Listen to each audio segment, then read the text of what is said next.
Welcome to the Deep Dive. Today, we are taking a look at an artist whose life, whose career was just so much richer, so much more complex than, the one single role most people remember him for. Mm-hmm. We're doing a deep dive into the legacy of Malcolm-Jamal Warner.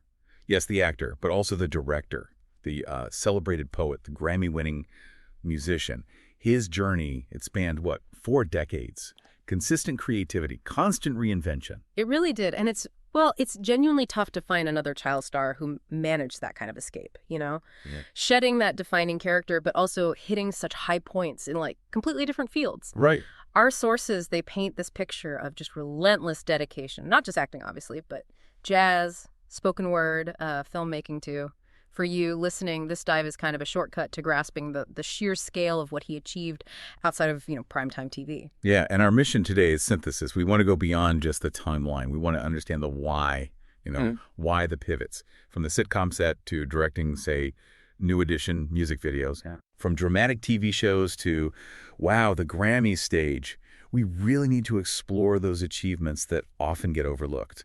Especially, I think, his status as a serious, recognized artist in literature and music. And maybe the best place to start, for context, for understanding that whole trajectory, is his name, the origin of his name. Okay. He was born August 18th, 1970, Jersey City, New Jersey.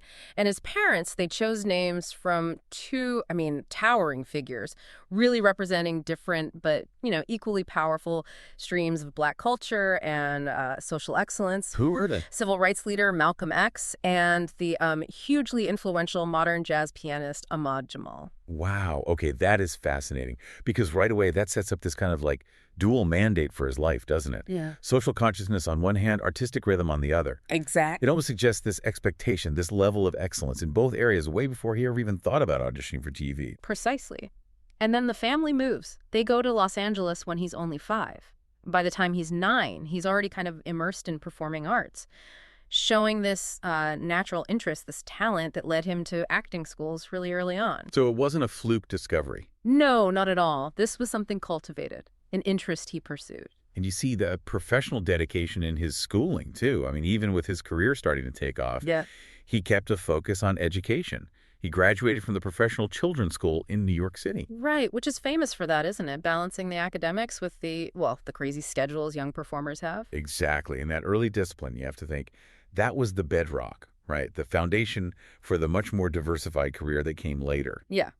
Okay, let's unpack this then. The conversation really has to start where, the public recognition blew up. Yeah. Theo Huxtable on The Cosby Show ran from 84 to 92. And this wasn't just a hit show. It was a cultural phenomenon. A monolith, yeah. And how he got the role, it's kind of spectacular, isn't it? Oh, yeah. He was literally the final piece they needed. The sources are clear. He auditioned on the very last day of this huge nationwide search for the son, for Theo. Wow. So imagine walking into that room. The show's already greenlit. The rest of the family, Cliff, Claire, the daughters, they're all cast. Right. The pressure must have been immense, but, he nailed it. And Theo, the character, he was so crucial. He was kind of the average kid, right? Mm-hmm. Struggling with school sometimes, which really contrasted with his super successful professional parents. Mm-hmm. It gave the show some of its most memorable moments. Important moments, too, like that famous Monopoly Money speech, remember, where teaches Theo about the value of work and money. That relatability, that's exactly what made his performance so strong, so enduring. And the industry saw it fast. That led to his Emmy nomination, Outstanding Supporting Actor in a Comedy Series. That was at the 86 Emmys. Just 2 years into the show's run. Yeah, exactly. 2 years in, which just solidified that his acting wasn't just, popular with viewers. It was respected by his peers, too. Critically respected. That Emmy nomination, that's a really key data point for us, I think, because it immediately lifts him above a lot of other popular child actors from that time. Absolutely. He had critical merit. And that gave him this crucial foundation when the show finally ended in 1992. And that transition period, as we know, that's the danger zone, isn't it? The minefield, yeah. The notorious minefield for former child stars. So many just vanish. Or worse, they struggle publicly trying to escape an identity that just doesn't fit anymore. But Warner, he took a different approach. It seems really aggressive, strategic, prioritizing versatility, showing he was committed to the craft, immediately. You see that rapid shift right away with that short-lived NBC sitcom, Here Now. Yeah. That was 92 to 93. Right after Cosby ended. Exactly. It wasn't important because it lasted a long time, but because it happened so quickly after the finale. He jumped straight into another lead role, playing Alexander A.J. James. It showed the industry, look, I'm an employable adult actor, not just, Theo Huxtable grown up. That speed, it's telling. Yep. But maybe even more insightful than just the acting roles was how he used his fame for, educational stuff. Ah, right. CBS Story Break. Yeah, from 93 to 94, he hosted that kids show promoting literacy. That feels like a really direct positive use of his platform, linking back to that, intellectual foundation we talked about with his name. And his acting choices around then, they seem really focused on showing range. Like in 91, Cosby was still on the air. He guest starred on The Fresh Prince of Bel-Air, Hillary Banks' boyfriend. Right, which was kind of a comfortable step, Yeah. Comedic, but moving towards slightly more adult roles. But then you see the deliberate, counter-programming. Look at 1995. He shows up on Touched by an Angel, the drama series. Being a homeless man. Exactly. That's a conscious move, right? To shake off that polished, upper-middle-class Theo image. It showed grit. It showed he was willing to take roles that needed real, dramatic depth transformation. And that move, it clearly paid off. Mm. It earned him an NAACP Image Award nomination in 96. Outstanding Supporting Actor in a Drama Series. Sure. These nominations, they prove that people, critics, award bodies, they got it. They understood he was actively working to evolve his professional identity. And we should definitely mention the voice work, too. That's often kind of an underappreciated path for successful child actors, right? To expand their craft without being visually typecast. Good point. He spent 3 years, 94 to 97, voicing the producer character on the Magic School Bus. Which was huge and educational. Yeah, super popular. And it let him flex his performance muscles in a way where, looking like Theo was totally irrelevant. And his film choices, early to mid-90s, they really cement this work ethic. He wasn't just doing TV, he was strategically moving between different mediums. He took the role of Deputy U.S. Marshal Terry Nessep in that 1994 action movie, Drop Zone. With Wesley Snipes. Yeah. Well, let's pause on Drop Zone for a sec, because that was a pretty big deal, a high-stakes action movie. Playing a deputy U.S. Marshal opposite an established action star like Wesley Snipes that demands a certain, physical presence, a gravitas, that was completely different from his sitcom work. Totally. It showed the industry, okay, this guy can anchor a dramatic physical role. And this leads right into some really significant biographical film work. He landed with HBO in 95. Big year for him. Huge year. He played Roy Holloway, Mike Tyson's best friend and manager, in the movie Tyson. And he was also in The Tuskegee Airmen. As Leroy Cappy, yeah. That was a critically acclaimed historical drama. Playing real people, historical figures, especially in prestige projects like those HBO films. It just demonstrated this commitment to serious dramatic acting, to historical storytelling. He was moving so seamlessly, so rapidly between action, drama, comedy, animation. This period, it wasn't about struggling to find work. It was clearly about aggressively diversifying his portfolio, building that foundation. So if part one was about, transition and maybe even survival in the industry post-child stardom, part two feels like it's about achieving real creative control. And it's pretty rare, isn't it, for actors, especially young ones, to transition behind the camera while they're still, super famous for their main show. That's where you see the foresight again. Warner started directing episodes of The Cosby Show itself. Right, while he was still Theo. Yeah, which is an incredible move. It shows this proactive desire to understand how production works, not just performance. He wasn't waiting for the show to end to figure out his next step. He was learning the trade from the inside on one of the biggest shows ever. And he didn't just stick to directing sitcoms either. He moved pretty quickly into the music video world, which, back then, late 80s, early 90s, that was a super vibrant, highly visual medium. Needed a totally different kind of rhythm, different storytelling. That's right. Our sources, they list several specific examples that really place him in that whole era's visual culture. 1989, he directed the video for New Edition's Any Heartbreak. Wow, New Edition. That's huge. Think about the context. New Edition was massive then, basically pioneering that whole new jack swing sound. Their videos needed complex choreography, that visual gloss, strong narrative pacing. It's a really remarkable visual pivot for the guy still known primarily as Theo Huxtable. Totally. And he also directed rapper Special Ed's I'm the Magnificent that same year, 1989. Okay. And later, in 94, he directed the British R&B group Five Stars video for I Love You for Sentimental Reasons. Directing those videos, it required synthesizing music, narrative, visual economy skills that are, essential for any creative storyteller. And that directorial credibility, it clearly allowed him to just slide right into directing TV episodes throughout the 90s, often in the genre he knew best, the sitcom, but now he was the one calling the shots. Yeah, he directed episodes of popular shows like All That, Kenan and Kel. Nickelodeon staples. Exactly. His own sitcom, Malcolm and Eddie, he directed some of those. And notably, several episodes of The Fresh Prince of Bel-Air where, remember, he'd already guest starred. Right, full circle. He had truly cemented himself as this trusted, talented director within that whole Black sitcom world. But stepping back a bit, maybe the most, profound use of his directing talent came in 1992, right as he was making that transition into his adult career, his public health work. Oh, this needs a real deep dive because it speaks directly back to that founding principle, that idea suggested by his name, right? Social consciousness. Okay. So 1992, the social climate around HIV and AIDS was just critical. Misinformation was everywhere, especially about how it spread, how to prevent it, particularly among young people. Warner directed this teen-focused public health video, Time Out, The Truth About HIV, AIDS, and You. And the timing here is crucial, isn't it? And the star power he could pull together. This was right after Magic Johnson's announcement in late 91 that he was HIV positive. Which just galvanized the whole conversation. Exactly. So Warner was able to use his own platform, the respect he had in the entertainment world, to bring together huge names like Arsenio Hall and Magic Johnson himself for this direct message to young people. The significance of that project, it really can't be overstated. He used his newly developed directing skills not for, commercial gain, but for this urgent public service message. Yeah.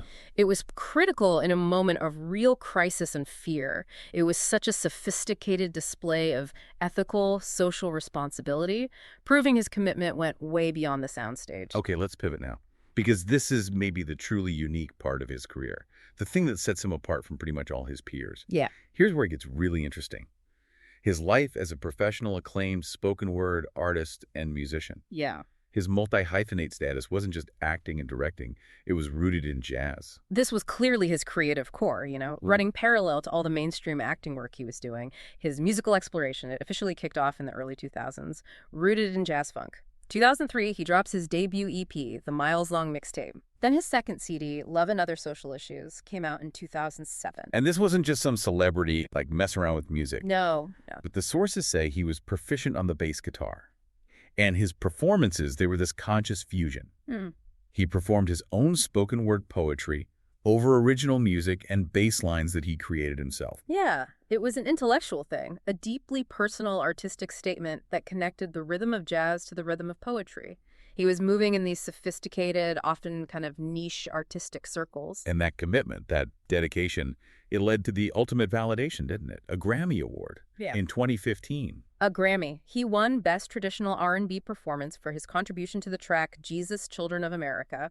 It was a cover of the Stevie Wonder song done by the Robert Glasper Experiment featuring Lala Hathaway. Okay, let's connect this to the bigger picture for a second. That collaboration, Robert Glasper Experiment, Lala Hathaway, that puts him right in the thick of the modern jazz and R&B fusion scene, working with Grammy-winning heavy hitters.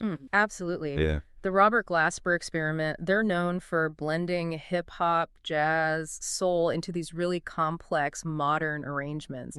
For Warner to be featured on a track of that caliber, it's just astounding, really. And his contribution wasn't just like a minor feature, it was pivotal. Totally pivotal. He performed a dedicated poem on the track. And what's critical here for you, the listener, is the subject matter. He wrote and performed that poem as this intensely emotional dedication to the victims and the families of the Sandy Hook Elementary School shooting. Wow. So his Grammy win, it wasn't just an artistic achievement. It was an act of political and social mourning. Using the power of spoken word and music to process a national tragedy. Yeah. That's a huge moment of synthesis for his career, isn't it?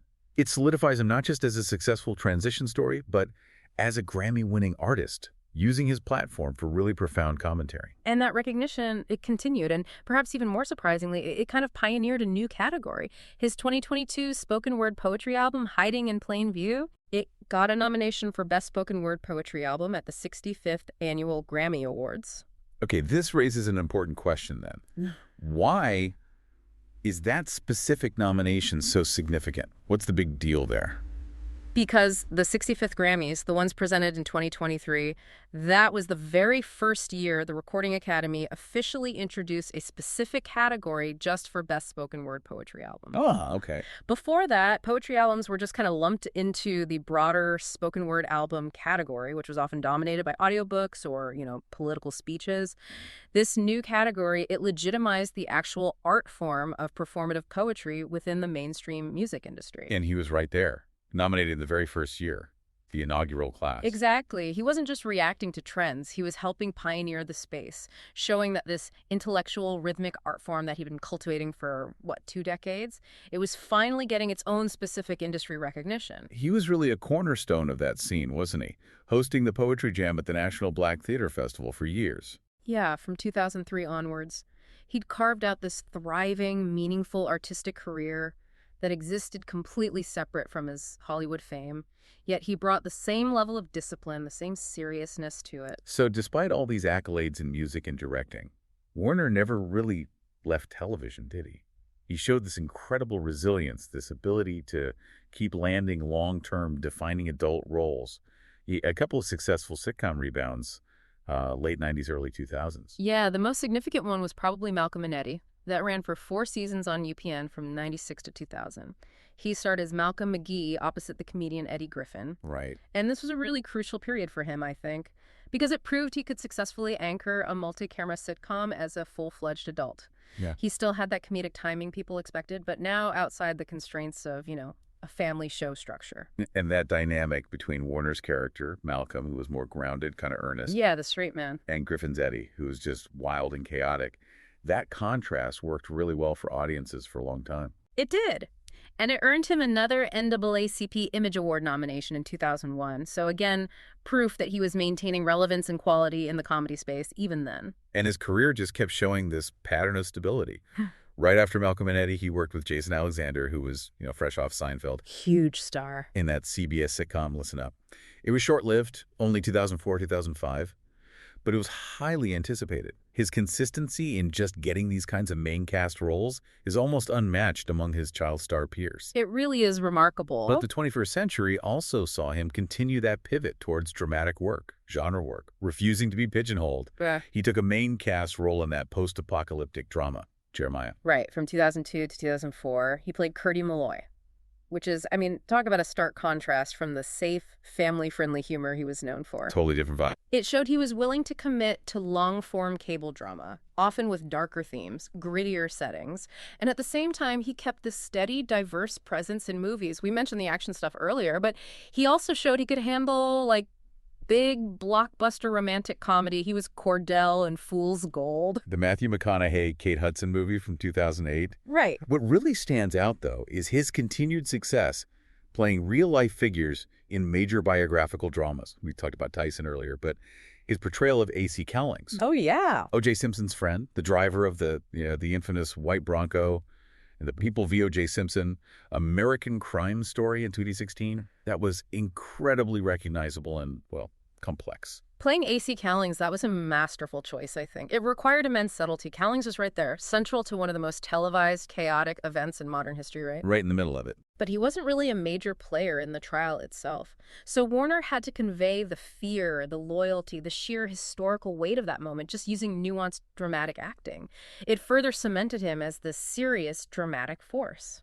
And if we look at his sustained mid-career TV presence, he was just a fixture, wasn't he, on major network and cable dramas, landing these reliable, recurring roles that kept him visible and maintained his dramatic credibility. Absolutely. He was very successful getting legal and police roles, which often demand that kind of precision and gravitas.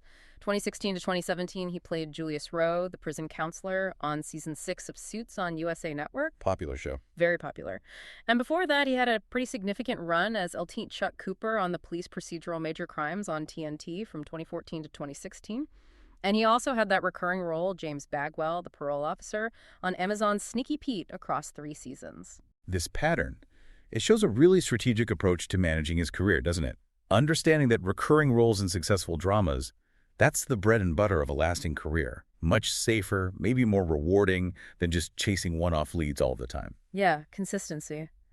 And speaking of understanding one's history, maybe the best example of him being totally at peace with his own legacy came during his guest spot on Community. Oh, I love this anecdote. Oh. Yeah, he played Andre Bennett, Shirley's ex-husband, in 2011 and 2012.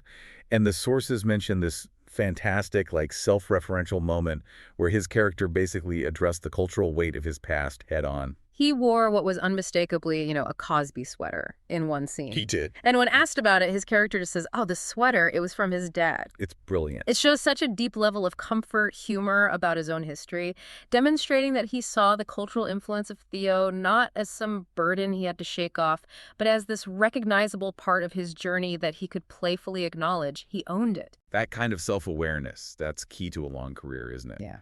And at the same time he was doing that, he had a pivotal leading role in the Beatty scripted comedy series, Read Between the Lines. Right, that ran in 2011, then came back for a second run in 2015. He played Dr. Alex Reed, an English professor in a blended family. Another NAACP Image Award win for that one, too.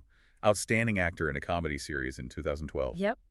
And playing an English professor again, this intellectual, grounding figure, it speaks again to that thread of academic literary focus that ran through his life, So far removed from the kid struggling with homework, Theo Huxtable. Which brings us really to the final sustained major role of his professional life. Dr. A.J. the Raptor, Austin on the FX medical drama, The Resident. From 2018 right up until the show ended in 2023, he was a prominent main cast member. And Dr. Austin the Raptor. Yeah. He was this highly skilled, super confident, specialized cardiac surgeon, known for his sharp mind, maybe a challenging ego sometimes. Yeah, a bit arrogant, but brilliant. Right. But if you look at that progression, from Theo, the struggling student, to Dr. Austin, the brilliant, life-saving expert, it's kind of the ultimate professional maturation, isn't it? It really is. He anchored a major network medical drama for most of its run, showing immense stability and high-level success right up until the very end of its production. So this whole segment of his career, running parallel to his Grammy-nominated poetry, it just solidifies the unique breadth of his talents. He was an acclaimed artist who could simultaneously hold down a lead role as a brilliant surgeon on network television. Just remarkable range. So to really round out the full picture of the man, we should briefly touch on his personal life.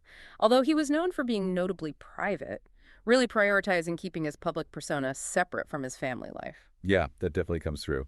We should mention his relationships, though, which often involved his peers in the industry.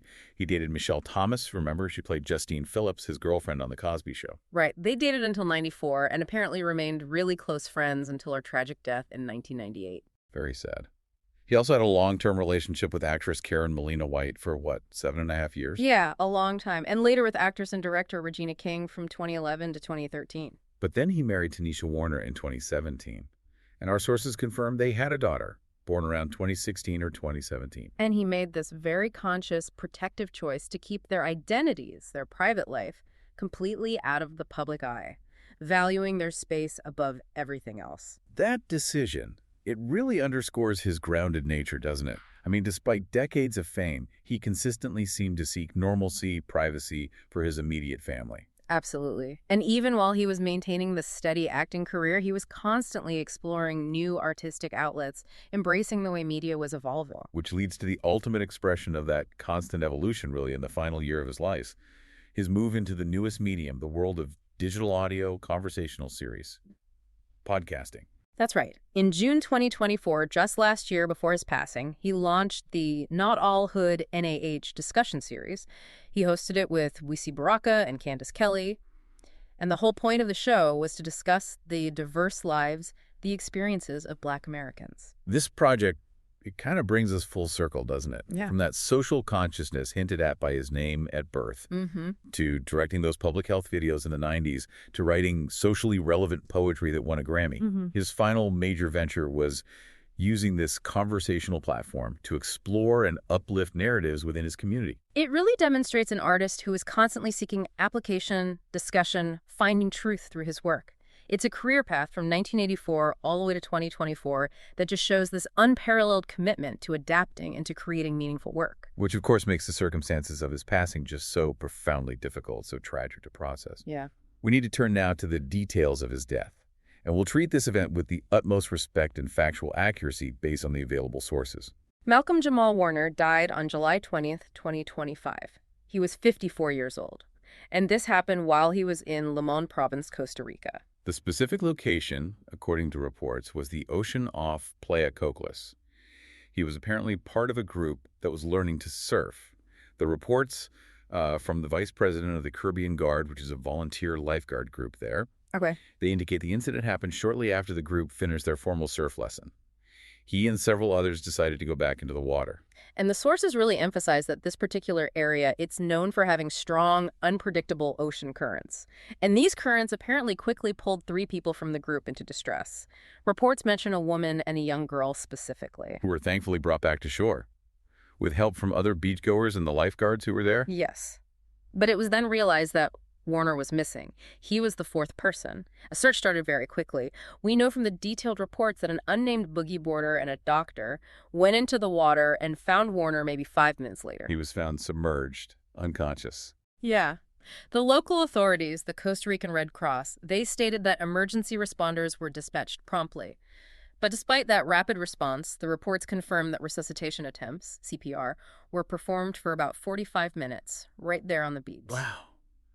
45 minutes. He was pronounced dead at the scene around 2:10 in the afternoon. And the Judicial Investigation Agency later confirmed the official cause of death was accidental asphyxia by submersion, basically drowning after being caught in a powerful current. The sources also noted the terrible reality that a second man, also involved in the incident, was taken to a nearby clinic in critical condition. Just an awful tragedy. Absolutely awful. The outpouring of grief, as you'd expect, was immense, just reflecting his decades-long positive presence in the industry. His mother, Pamela Warner, she released a statement that offered, I think, immense comfort to people mourning, confirming he did not suffer and was at peace. Which must have been some solace. Yeah. She characterized him beautifully, too, as a devoted husband, father, and son, and she encouraged people to remember him by cherishing the joy he brought them. She also spoke about his professional journey, noting how self-confident he was in acting even by age 8, and talked about the later passions that led to his Grammy recognition.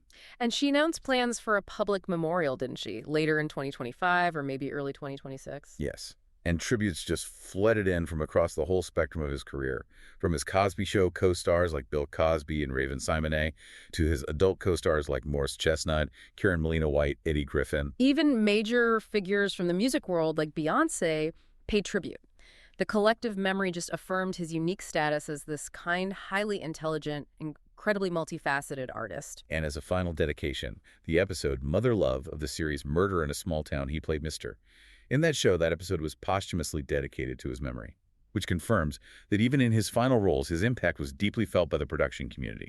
So when you step back and look at it all, what's really fascinating here is just how successful he was at achieving both artistic integrity and commercial viability across such wildly different fields. Yeah. We analyzed his progression, from the beloved sitcom star to becoming this prolific TV director in the 90s, and then, crucially, his emergence in the 2000s as a serious Grammy-winning musician, and get this, a Grammy-nominated spoken word poet in the very first year that category existed. He didn't just survive that whole child star curse thing, he completely redefined what success could look like after that. Right. Very few people make that transition successfully from a character like Theo Huxtable to a character like Dr. A.J. the Raptor Austin, this super confident specialized surgeon. Right. And even fewer manage to win a Grammy for performance poetry while they're doing it. His whole career, it just speaks to this deep underlying commitment to continuous intellectual and artistic exploration. The application of knowledge, the pursuit of meaning, that was clearly so central to him. We know he reflected deeply on his early experiences. He wrote that book, Theo and Me. Growing up, way back in 1988. Right, when he was still quite young. Yeah. Which suggests this early understanding of the value of sharing perspective, especially hard-won perspective. So if we connect that to the bigger picture, knowing his passion for the intellectual, playing an English professor, being a poet, hosting a podcast focused on social narratives, and then add the technical knowledge he gained from his adult roles, especially playing that highly specialized doctor on The Resident. Well, this raises an important question. Considering that wealth of experience, the perspective he'd acquired over 4 decades, what new book, what new project might Warner have produced if he'd lived? synthesizing all that wisdom as the respected raptor, the acclaimed poet, the dedicated conversational host. The knowledge he accumulated applied to some large-scale project in his mid-50s. I mean, that would have been invaluable. He clearly valued knowledge, application, and critical discussion above almost everything else. We'll leave you with that thought. The enduring question of the projects, the insights we lose when a truly creative, synthesizing force is taken too soon. And just the sheer depth of the legacy he managed to build across fields that, let's be honest, rarely ever intersect. What knowledge, what art did he intend to share next?